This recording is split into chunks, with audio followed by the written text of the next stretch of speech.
So this is another twofer question. Kevin Vilt asks how to make vocals fit in the mix more nicely and naturally. And @Coburn_Larson asks how to get the vocals to mix with the rest of the song using effects and EQ. So how do I just fit the vocals into the mix in a way that just sounds the best, the most natural? It's important because if you're doing vocal-centric music, 9 times out of 10, that vocal is going to be what the majority of people listen to. It's going to be the most important element. So you definitely want to frame it and present it the best way you possibly can. What that means is going to be different depending on the genre that you're working on. So if you're working in like psych rock, the vocals are kind of going to be buried, and that's good. That's kind of what it's expected. If you're working in pop country, I mean, for all you, the band could almost be muted. It's almost like incidental. The vocals are everything, and they're 20 dB louder than everything else. And that's the expectation of the genre. So you have to be aware of the expectation of your genre. Doesn't mean you can't play with it a little bit, but it should give you a basic ballpark of what to aim for. Now, in terms of how to do it, the kind of techniques and tricks you can use. First thing is, if you want your vocals to fit in the mix, arrange the music around the vocals. The vocals shouldn't be an afterthought. They shouldn't be, you've tracked this thing, all your parts are working, and then you're just going to slap a vocal on and hope that it, kind of fits in the way it should. Make sure that the parts you're writing, nothing is kind of really competing with the vocals. Nothing is playing in the range of the vocals when the vocals need to be front and center. So if you arrange your song around the vocal, that's a huge step towards just having the vocals sit in the mix, because you've already kind of carved out a room for them just in terms of the instrumentation and sort of establishing this sort of foreground-background relationship. Beyond that, when it comes to actual mixing techniques, EQ would be the first stop. Carving out the frequencies where you want the vocals to articulate and speak and really be present in. Cut those out of the surrounding instrumentation. So if you want the vocals to speak at like 1.5K, anything that is existing in that range already, just dip it a little bit at 1.5K. And that's a more subtle way of creating that foreground-background relationship. The other thing with EQ is it's not just about carving out room for the vocals, it's also about EQing the vocals in a way they can sit back but also step forward. So to me, that means getting rid of anything that you don't need in the vocals, cutting the lows, all the stuff, really below 100 hertz. You don't need much in the vocals there. You could even go a little bit higher, just sort of roll off with a high pass filter, kind of tune it. Be careful not to thin out the vocals too much. You want some sort of weight and substance, but cut out anything you don't need in the lows. I find there's some kind of presence range frequencies that almost act like a rail that the vocal sits on, and whether you're cutting or boosting, you move the vocal forward and back. 800 hertz, 1 kilohertz, 1.2, 1.5K, those are all, try all of them, hear how they affect the vocals, but I find those are really good at just pulling a vocal out, pushing it back. Moving up in the frequencies into the 3, 4, 5K range, I find that it doesn't quite have the same effect of moving forward and backward, but it does help with the articulation and the clarity of the vocals. So what that lets you do is mix the vocal back into the music and then use those frequencies to kind of pull just those necessary aspects of the vocal forward. So you don't have to move the whole thing up and therefore detach it from the musical context you want to sit in. It's a way of having the vocals mixed back in, and you just kind of play with this clarity of the vocal forward, backward, just using those frequencies rather than your fader.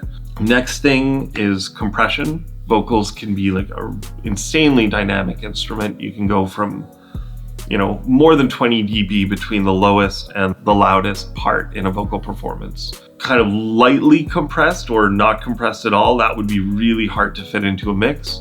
Because once you find an optimal level for the loud part, the quiet part's going to be way too quiet and vice versa. So compressing the vocals, I find doing it in stages is the best. Like if you have a wildly dynamic vocal take. First using clip gain or automation to kind of bring those a little bit more in line with each other so that what's feeding the compressor is a little bit pre-leveled out. You're making it easier for the compressor so that if you want it to work on the lower part, it's not going to just destroy the loud part. You want to find that balance where the compressor is going to even things out, smooth things out, but not kind of be forced to work too hard. Some compressors are great at smoothing things out and letting the vocal sit back. Others are great at really pulling it forward. So experiment with different compressors and, try to listen to the subtle way they almost act like subtle EQs, bringing things forward and back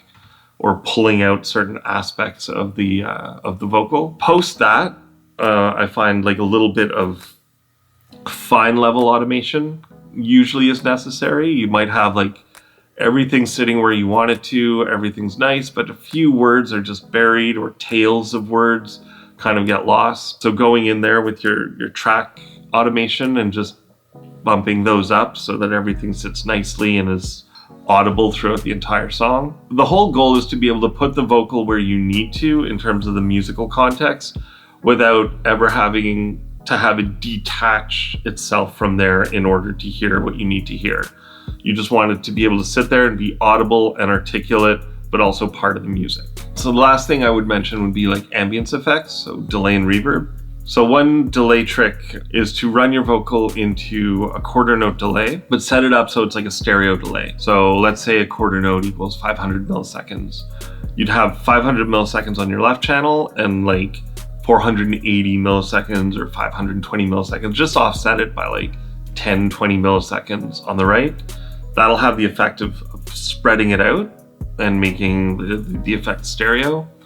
And then just roll off pretty much all the highs. So just low pass filter, you can go right down into like the 800 hertz, 1K, 800, even as low as 600. And what that does is you don't hear it as a discrete echo. It kind of just creates this thread that ties the vocals back into the music. So it lets you mix the vocals a bit more forward and still have this sense that they're part of the music. And then last would be reverb, which by definition creates this sense of depth. Playing around with the pre-delay lets you decouple the dry signal from the reverb.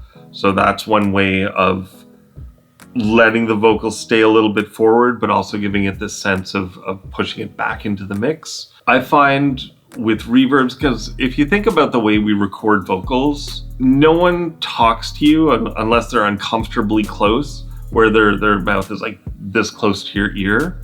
But that's often the way we record vocals. That's how we hear the vocals. So it's almost uncomfortably dry. And yeah, you can add these sort of effecty style reverbs like plates and halls and these huge rooms. But there's still something a little bit unnatural about this like really dry signal. So I find just giving it just a hint of kind of an ambience or a room reverb will give it that three-dimensionality and that sense of space that helps push it back without really mixing it way back into the mix. So using a short ambience or short room reverb, which you can then run into those longer, effect kind of plate or hall or spring or chamber or whatever. The room, the ambience reverb that I'm talking about, it's the kind of thing you would only notice if you muted it. Like you're not trying to get an obvious reverb effect out of it. You're just trying to create a sense of dimensionality to an otherwise very dry, unnatural sound. So, I mean, if you're lucky enough to be recording the vocals yourself in like a really good sounding room, try putting a mic, 2, 3, 4 feet away from the vocalist and actually capturing that room, because that's ultimately how we hear voices, unless the voices are in your head, but that's a whole other thing. So in that sense, like if you're running the shorter ambience into the longer reverb, pre-delay would become pretty important on the longer effecty reverb, so it's not stepping all over the ambience. And then the last point I would make is don't be shy, don't be afraid of EQing even pretty aggressively the reverb, both the send into the reverb and the return from the reverb, because they both accomplish different things. Because that lets you mix the reverb higher, which will have the effect of kind of pushing the vocals back even more and sitting them into that acoustic space, but without taking up all the room in the mix. Like reverbs can be like huge frequency hogs. So rolling off lows going into the reverb, rolling off highs going into the reverb as well will cut down on the amount of like sibilances that trigger the reverb and create these long high frequency tails, which can be really annoying. And then when the reverb comes back in, filtering that, pulling out the frequencies, essentially treating it like any other sound that you're trying to work into the mix will let you, kind of find a better balance as to what level the reverb needs to be at without it stepping all over all the other elements. So hopefully one of those tips at least will help you with this, and let us know how it goes. Hey everyone, I'm Al Easler, Senior Audio Engineer here at LANDR. If you like this video or any of the other videos on this channel, consider liking and subscribing. If you need help with your mix, leave a question or comment below, and either myself or one of our other audio engineers will answer it. Thanks for watching.